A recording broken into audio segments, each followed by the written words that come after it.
Yo, everybody. Hey, Simon here with Aim Higher Photography. Hey, guys, I got me a new toy in stock. Let's check it out. Guys, I gotta eat my words. Again. I don't know if I was fair.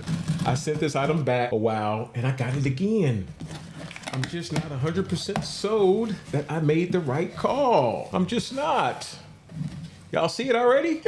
Y'all see it? Y'all see it? Come on. Y'all know what it is. Oh, God, look at this. Look. Open it up. There we go.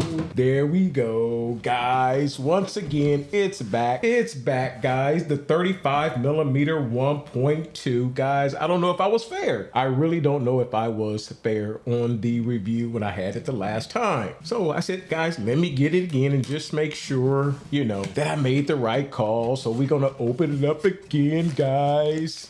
I'm just gonna be honest with you guys. Here's the lens hood. We'll do this again. Why not? For those of you that missed the first one, lens hood. Guys, I always use my lens hood. Unless I have like an ND filter on there, guys, I always use my lens hood. All right. The little, bag that, whatever. All right. I use it, but it's what it is. It is what it is. Let's get in here.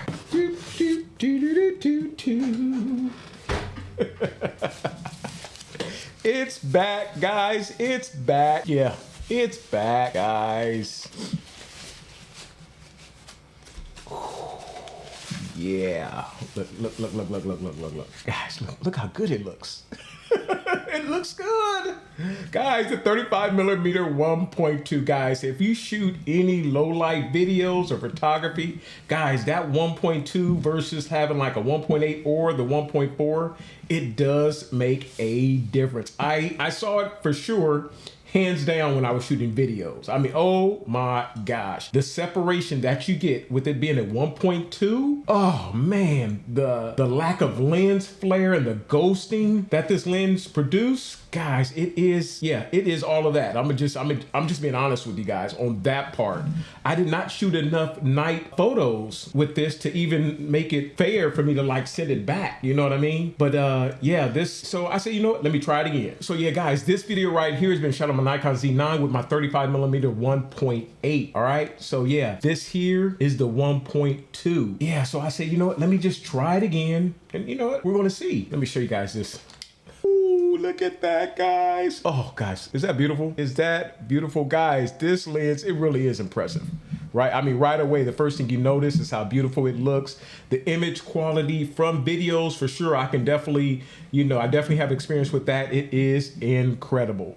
It's, it's sharp. The background blur is smooth. It gives the videos that premium look that you guys are looking for. And what makes the 35mm, useful is that the fact that, like, especially if you shoot like portraits, weddings, street photography even. With the exception of sports, guys, this here will give you that depth and subject separation to create that cinematic look that you guys are looking for. It is all of that. But yeah, guys, that is it. Is it heavy? Yes. It has a little bit of weight on it. It does have some weight on it. I'm not going to lie. It does have some weight. It is all of that. I love it. But yeah, guys, with it being a 1.2, it's going to let in a lot of light for low light situation, but it also gives you that super soft, creamy background look that you guys are looking for. And it's really going to help, your photos and your videos stand out. Guys, we're going to give it another try and see if it is the right thing to do. I have a wedding actually coming up here in about a couple weeks. And guys, I just like having the best of the best. I got the 85 1.2.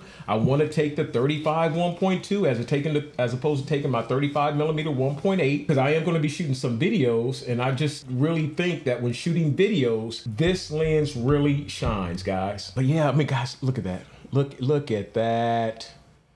Look at that, just the quality of it. Yeah, it has a focus ring here. You have two lens function buttons here. You got an automatic to manual switch here. There's no LCD screen, which you don't need it.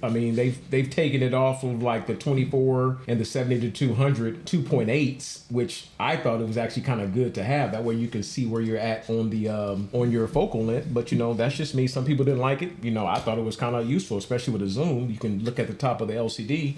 but you don't need that for a prime. You know, you're always going to be at 35, right? You know, so yeah, that's kind of cool. But guys, yeah, we're going to see how this is for nighttime photography. But yeah, guys, that is it. Guys, please let me know what you think about the 35 millimeter 1.2. Was I wrong for getting it back? Should I have just, you know, left it where it was at? Guys, do you guys use 35 1.2, the 35 1.4, or the 35 1.8? Let me know. Please comment, like, subscribe to the channel, and I will see you guys on the next video. See me with Name Photography. I'm out. Yo, yo, yo. Oh, beautiful. Beautiful, beautiful, beautiful.